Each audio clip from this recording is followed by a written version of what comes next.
Hello. What I've got for you here are two candle holders. This one, which has a frieze of holly leaves, takes small tea lights, these little small candles. And this one over here will take a bigger candle. But it's the same design, only made radially. The design, the holly leaf, actually came from this little doodle. And I thought, when I made it, that it would make a very good beginner's project, a beginner's carving, because it's fairly straightforward and I can show you high angle grip, low angle grip, fluting, all sorts of things that are skills that you need to know as a wood carver. But also I thought for those carvers who've got more experience, who have access to, say, a lathe or more woodworking machinery, there are an infinite number of things you could do with this pattern, of which this is just two. So I'd really like to see some interesting uses of this pattern in the gallery when you make them. Anyway, we're going to start with setting out and carving this one single leaf like this, so you can see how the thing basically works. And then I'm going to put it together into these two projects. The first thing to do is to get our drawing onto our wood. I'm using a fairly mild wood. This is gelatong, lime wood, basswood, that sort of thing would do very well. So the choices are either to print out your drawing and then stick it onto the wood like so with photomount adhesive, or another way of doing it is to actually print it out on a sticky label like so, and then you stick the label onto the wood. But what I've done here is I've gone directly onto the wood by taking my drawing and pressing a pen into the drawing like this. And because the wood is soft, I don't know if you'll be able to see it, but you will see with the side light, you'll see an impression actually in the wood. So you can then go over that impression like that and get the drawing directly onto the wood. So I've got the grain going in this direction, and I'm going to hold the piece on the bench with my vise with these clamps like this, so I can get at it. It's nice and firmly held. And with the drawing in place, we're ready to start carving. Before we start, let's have a quick review of what I call the high angle grip. This is when the tool is coming vertical or sort of around about 60 degrees into the wood, as opposed to coming down like this along the wood.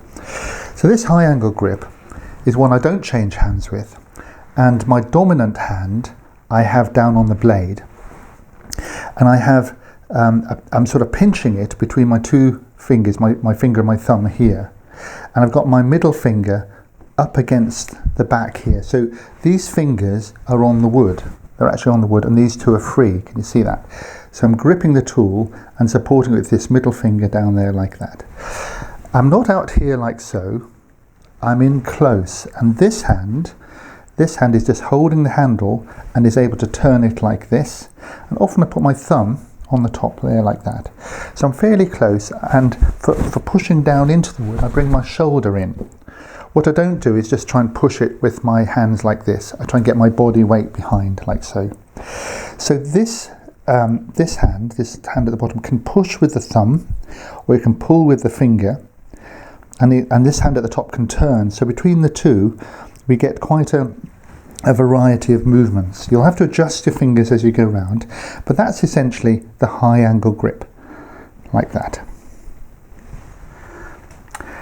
What we're going to do is essentially the same action as if we were setting in at the edge of relief. So we're going to pick a gouge that fits this curve, and ideally we would have drawn the curve knowing what tools we've got. So I'm going to come straight down in what's called a stab cut with this tool that matches this shape. So putting my shoulder behind it and pushing straight down. Then I'm going to lift this corner and I'm going to shunt that tool and set it down. Now it hasn't quite followed the line, but that's okay, because at the end of the day it's the tool that has it. So as long as it's close and we can match all these together, that'll be fine. So I've stabbed in and I pushed it along and stabbed in again. and then I'm going to come at an angle here, and I'm going to make a round cut like this, a crescent cut from corner to corner, and take out a little chip. If it doesn't quite come out, I'm going to have to come back here and repeat my first cut until it comes out. So what I've got now is I've got a hard edge against the wood, and I've got another edge inside that represents a leaf. So I've sort of got the same as what we do for the intaglio carving, but it's slightly done differently. So I would find where I could fit this tool, like I'll try it here. Now my line doesn't quite join up there, so I'm going to still go to the top of my cut here. In fact, I'll make that just a touch longer. Top of my cut. So just adjusting that one. The thing to do is to remember what tools are used for what cut, and then we can repeat them between our leaves. So I've come to this point to point here. I'm going to stab in again vertically, putting my shoulder behind it. Now this time it's a little bit flatter, this curve, and if I carry on with this, I'm going to really miss my point. So having stabbed that first bit here, I'm going to pick another tool, a flatter tool, and finish off up to the point. Then I'm going to come back and take another scoop, not too wide. And again, might have to just pick that out. So I've got 2 scoops coming along here. Then my third one, this is much tighter, stabbing up and pushing round like that.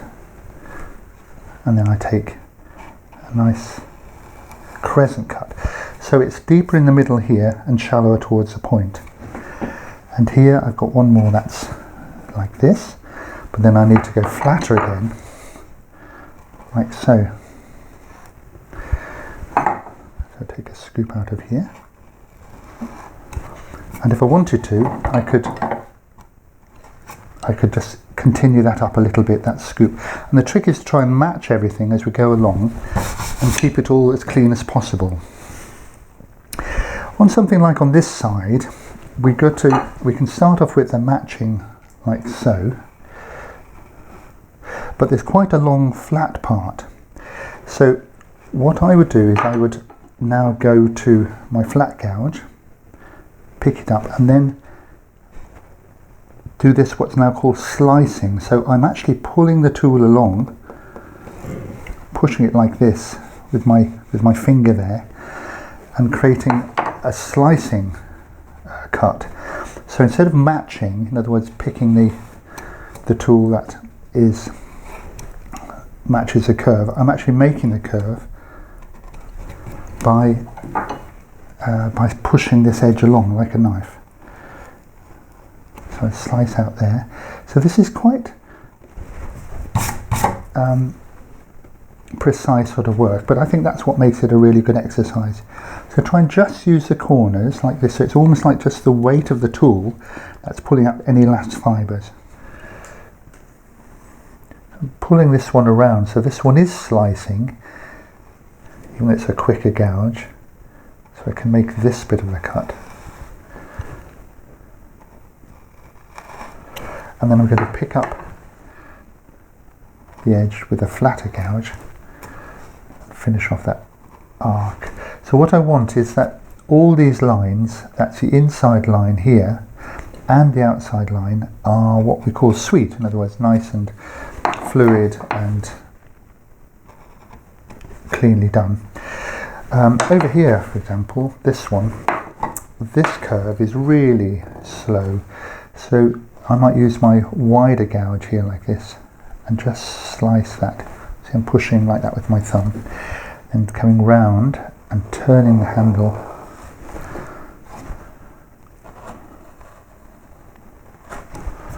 making a cut like that. Although I might do this one. So it's a matter of swapping the tools around, but do try and remember, we can do it the other way around, we can do the slicing first like this, and then we can swap round like that. And we can swap to this. So what we're trying to do is match the different tools and try and remember which ones you used for which ones, and then you can repeat that from leaf to leaf. So when you've finished all these leaves, what's a good idea is to take your skew chisel like this and just go to the point and push it in. So although you could push it in and make it sharp like that, it actually works better if you make a slightly blunter point, because what you see is this very strong point from a distance, and that really makes the holly stick out. So I would just go around like this. Don't wobble the tool this way. Go straight in, push the point, and just go forward and pull it out like that. Forward and out. Okay, so I'll just finish these off and we'll have a look. So here's a carving at the end of this stage. We're looking for clean, sharp lines, nice fluid lines. These bits here are my original drawing, so that's a little bit confusing, I think, when you see it. But you can see, I think it's an important point, that I actually haven't followed the drawing, I've followed the tool. That's a very important principle. The tools are the carving. So we'll get it to this stage, and then we will model all the inside.